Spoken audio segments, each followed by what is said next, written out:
सागर वाले जंगल में एक कौवा रहता था। उसकी बड़ी बड़ी बातें सुनकर सब जंगल वाले उसे हीरो कौवा कहते थे। एक दिन सब पक्षी बैठे बातें कर रहे थे कि कालू कौवा उड़ता हुआ आता है। पक्षियों, शिकारी शिकारी। सब पक्षी डर जाते हैं। डरने की जरूरत नहीं, वो आ रहा था, मैंने उसे डराकर भगा दिया। उसे भगा दिया या खुद भाग गए? सब हंसने लग जाते हैं। अब ऐसी भी बात नहीं, मिट्ठू तुम वहाँ थे ही नहीं, फिर तुम्हें कैसे पता चलता? इसी तरह कालू कौवा हर रोज अपनी बहादुरी के किस्से सुनाता था। एक दिन रानो चिड़िया अपने घर बैठी थी कि गुड़िया आती है। मम्मा, सांप। कहाँ है सांप? मम्मा, हमारे घर नहीं, वो कालू अंकल के घर जाते देखा है। तुमने खुद देखा क्या? हाँ मम्मा, जल्दी चले। रानो चिड़िया जल्दी से अपनी बेटी के साथ कालू कौवे के घर की तरफ जाती है। कालू भाई, कहाँ है सांप? मैं बहुत बहादुर हूँ रानो, मैंने उसे भगा दिया। कालू भाई, मजाक का समय नहीं है, गुड़िया ने उसे आपके घर आते देखा था। फिक्र न करो रानो, वो चला गया है। रानो चिड़िया अपने घर वापस आ जाती है। कोई ऐसे कैसे पुरसुकून रह सकता है जब घर में सांप हो तो? गुड़िया, क्या सच में वो सांप था? हाँ मम्मा, सच में वो सांप था।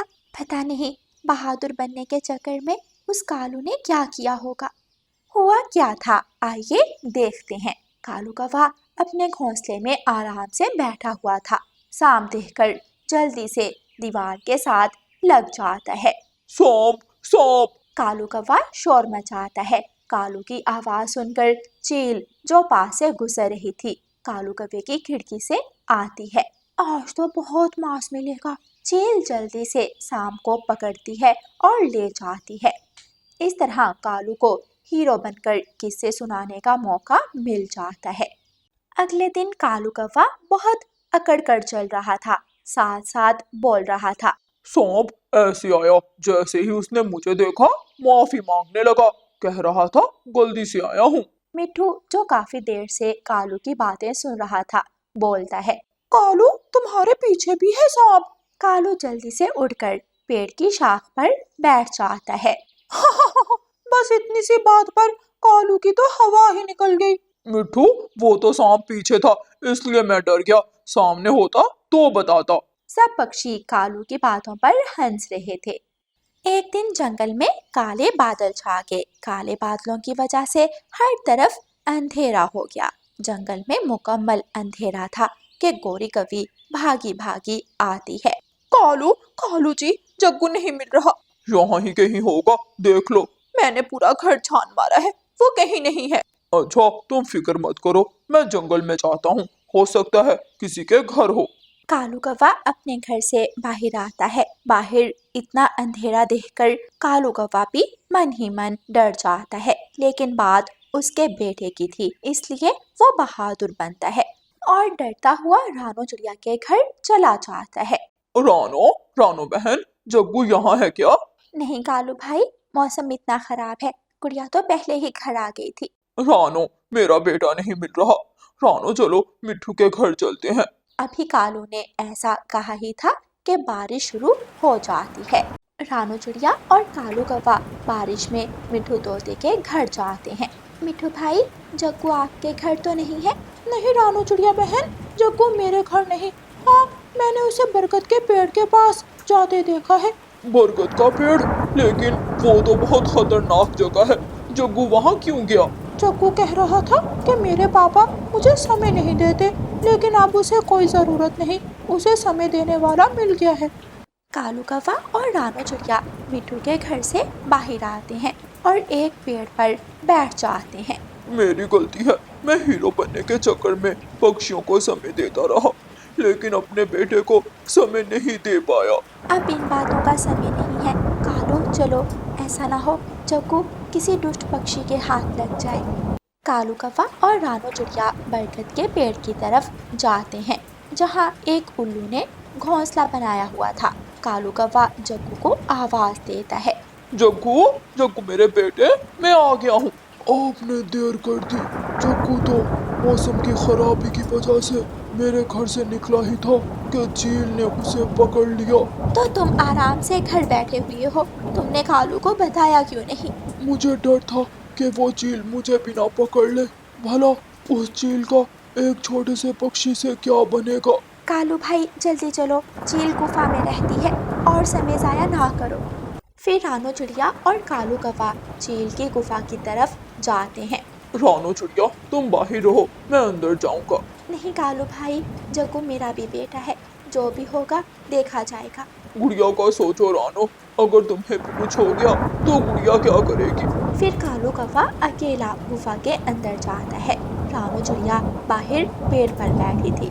सच कहते हैं, जब बात अपने बच्चों की जिंदगी और मौत की आए तो बाप बड़े से बड़े तूफान से भी टकरा जाता है। आज कालू सिर्फ बातों से नहीं बल्कि हकीकत में एक हीरो है। कालू कौवा जैसे ही गुफा के अंदर जाता है तो देखता है कि जग्गू रस्सियों से बंधा हुआ पड़ा था और चील मजे से सो रही थी। जग्गू अपने पापा को देख लेता है। पापा, पापा। चुप जग्गू चुप। जग्गू चुप हो जाता है। कालू कौवा जल्दी से जग्गू की रस्सियां खोलता है और दोनों बाप बेटा गुफा से बाहर आ जाते हैं। फिर रानो चिड़िया भी उनके साथ अपने घर की तरफ उड़ती है। गौरी कवि अपने बेटे जग्गू को सही सलामत देखकर गले लगा लेती है। मेरा बेटा, शुक्र है ऊपर वाले का। गौरी, ऊपर वाले के साथ साथ मेरा भी शुक्रिया अदा करो। अगले दिन कालू कौवा पहले की तरह अकड़ अकड़ कर चल रहा था। कालू, आज तो ऐसे चलना बनता है क्योंकि तुम सच में हीरो हो। कालू कौवा बड़ी बड़ी बातें कर रहा था कि मैंने चील को ऐसे पकड़ा, ऐसे मारा। पास खड़ा जग्गू ही सच्चाई जानता था कि उस रात गुफा में क्या हुआ। क्या आप सब जानते हैं? अगर हाँ तो कमेंट बॉक्स में जरूर बताएं। और प्यारे दोस्तों, इस कहानी को लाइक, अपने दोस्तों के साथ शेयर और चैनल को सब्सक्राइब करना बिल्कुल मत भूलना। आपका धन्यवाद। रानो चिड़िया की ऐसी कहानियाँ सुनने के लिए YouTube सर्च बार में रानो चिड़िया की कहानी लिखें या फिर ये बटन दबाकर बोलकर कहें रानो चिड़िया की कहानी। मैं हूँ नन्ही रानो चिड़िया, करती हूँ मैं ची ची ची। छोटी सी है चोंच मेरी, लगती हूँ बड़ी प्यारी सी। सुबह सवेरे उठ जाती हूँ, सबको मैं जगाती हूँ। फुदक फुदक कर डाली पर मीठे गीत सुनाती हूँ। रानो चिड़िया, रानो चिड़िया, उड़ती जाए फुर फुर फुर। नीला अंबर मेरा घर है, पंख फैलाकर उड़ती हूँ। दाना चुगने आंगन में मैं झटपट नीचे आती हूँ। गर्मी का मौसम था, हर तरफ गर्मी ने डेरे डाले हुए थे। सभी पक्षी अपने अपने घोंसलों में दब के बैठे थे। रानो चिड़िया का बेटा कुकू बाहर खेल रहा था। कुकू बेटा, घर आ जाओ, बहुत गर्मी है। जी मम्मा, आता हूँ। कुकू घर आता है और अपनी मम्मा से पानी मांगता है। रानो चिड़िया कुकू को पानी देती है। ओहो मम्मा, इतना गर्म पानी, मुझे ठंडा पानी पीना है। बेटा, गर्मी की वजह से पानी गर्म है। मम्मा, आप एक फ्रिज ले लें। तुम्हें पता है कुकू, हम इतने अमीर नहीं हैं। मम्मा, हम कब होंगे अमीर? ऊपर वाला जानता है।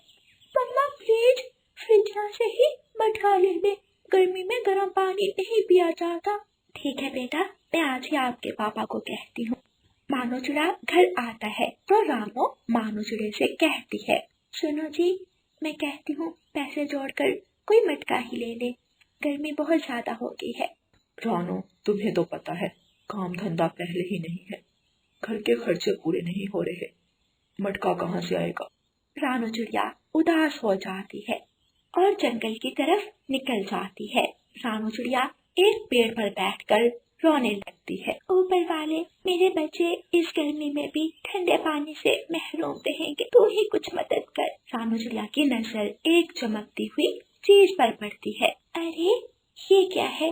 रानू चिड़िया उठकर उस चमकती हुई चीज के पास जाती है तो वो देखती है कि वहाँ एक मटका पड़ा है, सोने की तरह चमकता हुआ। ऊपर वाले तेरा धन्यवाद, अब मेरे बच्चे भी ठंडा पानी पी सकेंगे। रानू चिड़िया उस चमकते हुए मटके को अपने घर ले जाती है और उसे साफ करके उसे पानी से भरकर रख देती है। कुछ देर बाद कुकू आता है और पानी मांगता है। रानू चिड़िया खुशी से उठकर जाती है और अपने बेटे को पानी लाकर देती है। वाह मम्मा, आज तो पानी ठंडा है। कुकू बेटा, ऊपर वाले ने हमारी फरियाद सुन ली। 2 दिन बाद मम्मा चिड़िया अपनी बेटी गुड़िया से कहती है, गुड़िया गुड़िया बेटी, मटकाए हुए 2 दिन हो गए, उसमें पानी भर दो। गुड़िया मटके के पास जाती है और देखती है कि मटका तो पानी से अभी तक भरा हुआ है। लेकिन माँ, मटका तो भरा हुआ है। गुड़िया बेटी, हम 2 दिन से पानी पी रहे हैं, ये खत्म क्यों नहीं हुआ? पता नहीं मम्मा। रानू चिड़िया उठकर मटके के पास जाती है। रानू चिड़िया के हाथ में गाजर पकड़ी हुई थी। जैसे ही वो मटके के अंदर देखती है, गाजर उसके हाथ से छूटकर मटके में गिर जाती है। देखते ही देखते वो मटका गाजरों से भर जाता है। ये क्या चमत्कार है? वाह मम्मा, इतनी सारी गाजरें, ऊपर वाले तेरा धन्यवाद। रानू चिड़िया जल्दी से घने जंगल की तरफ जाती है और सारे पैसे गरीब पक्षियों में बांट देती है। जंगल के सभी पक्षी खुश हो जाते हैं और रानू चिड़िया से पूछते हैं, रानू बहन, इतने सारे पैसे कहाँ से आ गए आपके पास?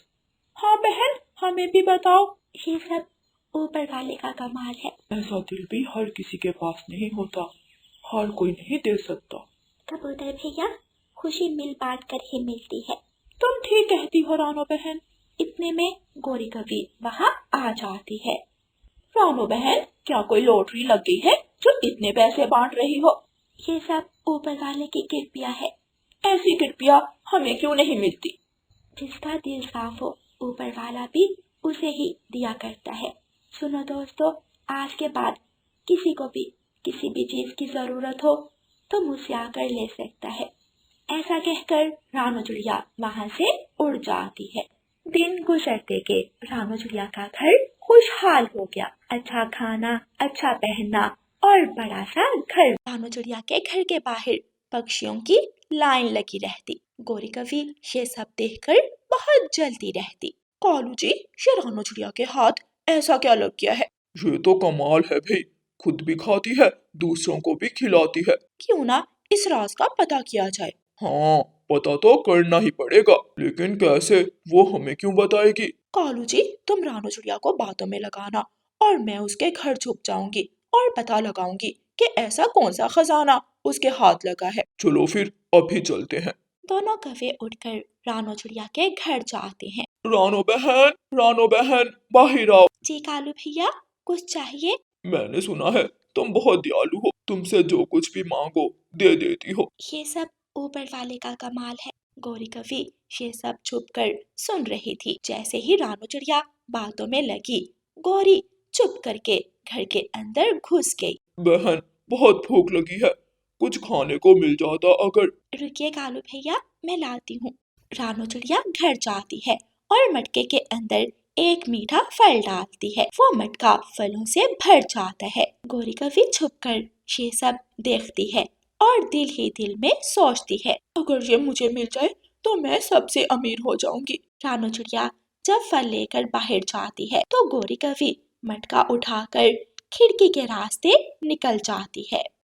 रानू चिड़िया जब घर वापस आती है तो मटका ना पाकर रोने लगती है। ए ऊपर वाले, तू तो जानता है कि मैंने सिर्फ अपने तक नहीं रखा, मैं दूसरों की मदद करती थी।